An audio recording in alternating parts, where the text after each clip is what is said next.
Boa noite a todos. Nesta aula nós vamos tratar sobre o tema Funções polinomiais de primeiro grau, propriedades e características. Esta aula é de responsabilidade dos acadêmicos Lucas Alvino, Gabriel Mendes e Tanner Havaiani. Ao longo dessa aula, tentaremos debater os seguintes tópicos: a definição de uma função afim, a compreensão do que é o domínio contra domínio de uma função afim, métodos para encontrar o zero ou a raiz de uma função, construção de gráficos de uma função afim, a determinação de uma função afim a partir de dois pontos conhecidos e também a taxa de variação média de uma função afim. Veremos agora a definição de uma função. Uma função f é uma lei que associa cada elemento x em um conjunto D a exatamente um elemento, chamado f de x em um conjunto E. Em outras palavras, a gente pode entender uma função como se fosse uma máquina.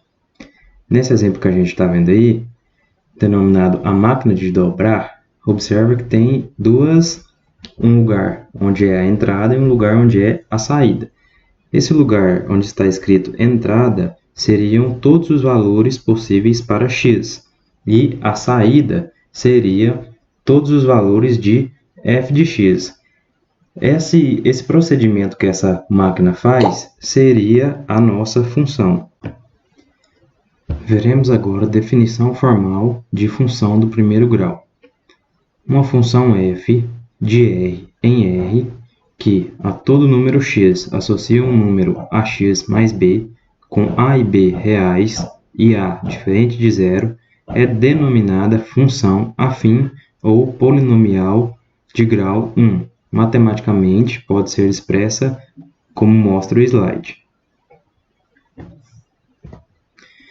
Neste exemplo, podemos ver que, se a for igual a zero, é notável que essa função vai ser igual a uma constante b. E, se f de x for igual a uma constante b, então ela não é uma função polinomial de grau 1. Domínio, contradomínio e conjunto imagem de uma função do primeiro grau. Em uma função f de a em b, podemos expressar esta frase da seguinte forma: f, dois pontos, a, esse a, ele é um conjunto numérico. Essa setinha que sai do a até o b indica que a nossa função f, ela pega elementos do conjunto a e leva até o conjunto B, e as respostas estão no conjunto B. Então, o que seria o domínio da função? O domínio seria todos os possíveis valores para x. Neste caso do desenho, a gente pode entender como domínio da função o conjunto A, todos os valores que existem nesse conjunto A vão fazer parte do domínio da função.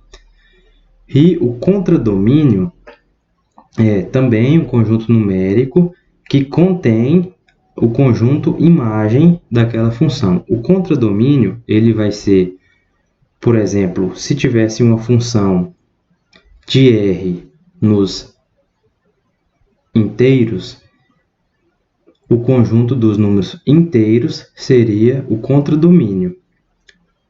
Porém, se no conjunto dos inteiros essa nossa função tivesse só 3 respostas específicas, então essas 3 respostas seria o nosso conjunto imagem que está contido dentro do conjunto dos inteiros. Olhando para esse exemplo aí, a gente percebe que no conjunto B, que é o conjunto do contradomínio, das 4 bolinhas, dos 4 elementos que a gente tem nesse conjunto, somente 3 deles estão ligados a outros números no conjunto A. Então, significa que a nossa imagem vai ser somente esses elementos que têm uma representação no conjunto A. Essa bolinha, ou seja, esse elemento vazio, ele faz parte do contradomínio, porém não faz parte do conjunto imagem. A partir do slide anterior, podemos destacar alguns pontos. X, ela é uma variável independente da função e y é uma variável dependente. Por que isso ocorre? Como o x ele está no conjunto do domínio, o x ele é um número que você tem uma certa liberdade para escolher o seu valor. E a partir desse valor escolhido para x, você vai obter um valor de y, ou seja, para cada x diferente que você escolher, você terá uma resposta diferente para y. Ou seja, o valor de y depende do valor de x. Por isso a gente chama x da variável independente e y é a variável dependente. Bom, o conjunto A é chamado domínio, ou seja, é o conjunto dos valores de x para os quais a função é possível. O conjunto B é o conjunto do contradomínio, ou seja, é o conjunto dos valores para quais o y é possível. Se escolhermos um elemento x de A, o seu correspondente y em B será chamado a imagem de x. Ou seja, para todo elemento x de A, a resposta, ou seja, o valor y no conjunto B será chamado de imagem daquele número x específico. Os elementos de B, que são imagens dos elementos de A, pela aplicação da função, constituem o conjunto imagem. O conjunto imagem de uma função está contido em seu contradomínio. Bom, um exemplo a seguir, a tabela abaixo representa a função dos inteiros nos inteiros.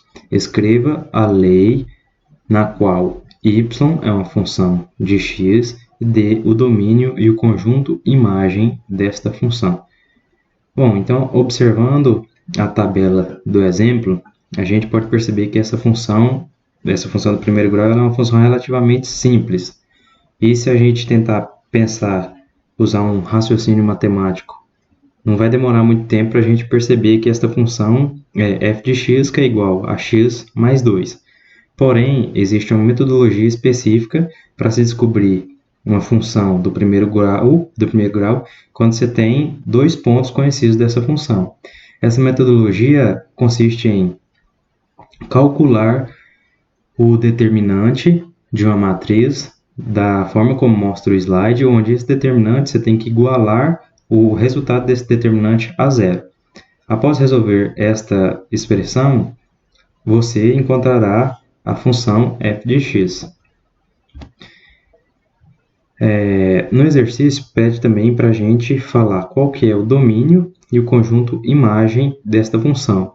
Já no enunciado, fala que a função ela é dos inteiros nos inteiros. Então, o domínio dessa função é o conjunto dos números inteiros. E o contradomínio também é o conjunto dos números inteiros. E a imagem desta função é todo y pertencente aos inteiros, tal que y é igual a x mais 2. Agora que a gente já sabe qual que é a definição de uma função, a gente já conhece a característica e as definições da função de polinomial de primeiro grau, consegue encontrar o domínio, o contradomínio e a imagem dessa função, e também a gente consegue achar a expressão algébrica que caracteriza essa função polinomial de primeiro grau. Vamos agora partir para a nossa nova etapa, que é a construção de gráficos. Aqui nesse esquema aqui, eu tenho a tabela do exemplo anterior, porque eu vou utilizar a função do exemplo anterior, f de x igual a x mais 2, certo? E a gente vai obter o gráfico dessa função aqui. Primeiro passo é determinar os valores de x no eixo das abscissas e de y no eixo das ordenadas. Vamos lá no gráfico. Então, esse linha horizontal aqui é nosso eixo das abscissas, ou eixo x, e essa linha vertical é nosso eixo das ordenadas, ou eixo y. Então, eu vou marcar os pontos aqui. 1, 0, 1, 2, 3, 4 e 5, certo? Como está representando aqui na nossa linha de x. Menos 1, 0, 1, 2, 3 e 4. E a nossa linha de y é 1, 2, 3, 4, 5 e 6, certo? Então, coloquei meus valores no eixo x, e os valores de y no eixo y, certo? Segundo passo é ligar por meio de linha tracejada os valores de x que retomam os valores de y, ou seja, obter os pares ordenados menos 1 e 1, 0 e 2, 1 e 3 e assim sucessivamente. Beleza, obtive os pares ordenados, aqui representado por esses pontinhos azuis aqui no nosso plano cartesiano, certo? 1 e menos 1 e 1, 0 e 2, 1 e 3, 2 e 4, sempre onde a linha do 2 e a do 4 se interceptam, é o nosso par, a posição do nosso par ordenado, certo? Então, 3 e 5, a linha interceptou aqui, marquei o ponto aqui. 4 e 6, interceptou, marquei nosso ponto aqui, certo?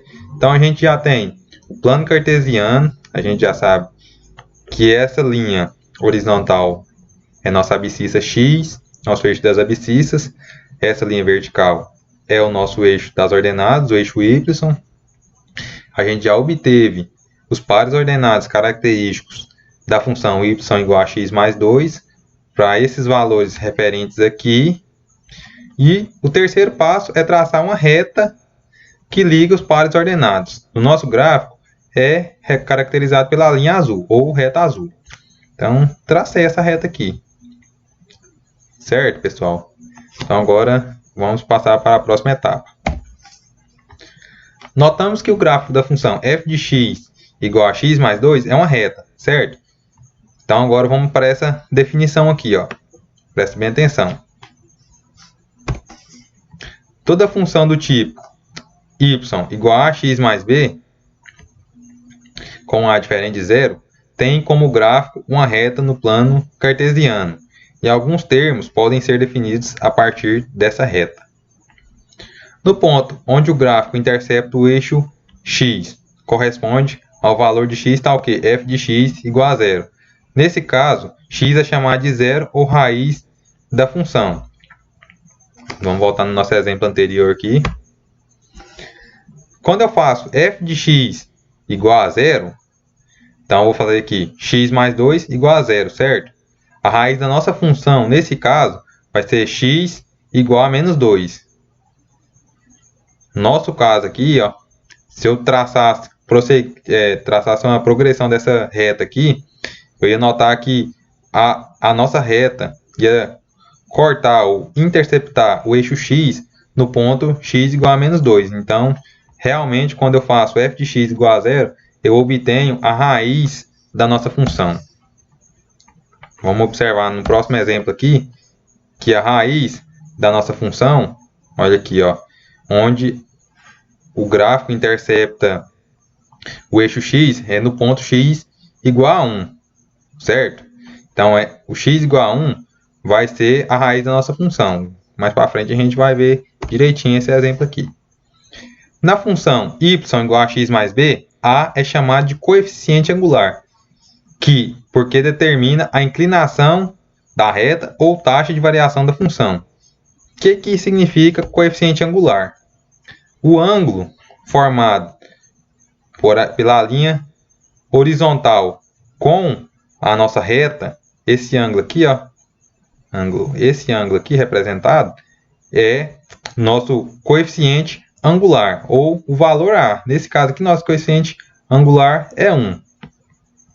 Então, coeficiente angular igual a 1. Continuando aqui, B é denominado coeficiente linear do gráfico de f. O que significa coeficiente linear? Se aqui o valor for 2, então o gráfico vai interceptar o eixo y no valor de 2. Se aqui for 3, esse coeficiente aqui vai determinar a posição, se essa reta vai ficar à frente ou antes. Então, o coeficiente linear ele determina a posição que nossa reta vai ter em relação ao plano cartesiano. E o coeficiente A, que nesse caso aqui é 1, ele determina a inclinação dela. Vamos para o terceiro ponto aqui. No caso em que B é igual a zero, ou seja, f de x igual a x com A diferente de zero, o gráfico de f passa pelo ponto 0, 0. Nessa situação, a função afim recebe o nome de função linear. Vamos para esse exemplo aqui. Dado o gráfico a seguir, determinar a função afim por meio de dois pontos distintos no gráfico, encontrar sua raiz e sua taxa de variação ou coeficiente angular da função. Beleza, a gente tem o gráfico, porém a gente não tem a expressão algébrica que caracteriza essa função aqui. Então a gente vai encontrar, dados dois pontos, a gente vai encontrar essa função e vai determinar os parâmetros dela, né? Raiz, taxa de variação ou coeficiente angular, certo? Observamos que quando x igual a 0, y igual a menos 4, certo? X igual a 0, y igual a menos 4. Caracterizado pelo nosso pontinho azul. Então, o nosso par ordenado aqui é 0 e menos 4, certo? Logo, se y é igual a x mais b, substituindo x e y, nesse ponto aqui, x igual a 0 e y igual a menos 4, temos menos 4 é igual a A vezes 0 mais B, certo? Substituir o y e o x, respectivamente. Portanto, B igual a menos 4. A vezes 0 dá 0, certo? Então, B igual a menos 4, certo? Todos conseguem ver isso, né? B igual a menos 4. Beleza. Eu já achei o nosso coeficiente linear. O que eu disse no slide anterior? Que o coeficiente linear ele sempre vai ser o ponto que o gráfico toca no eixo y, certo? Então, tocou no eixo y, coeficiente linear, menos 4. Beleza. Quando x igual a 1 e y igual a menos 1, então, x igual a 1 e y igual a menos 1, certo?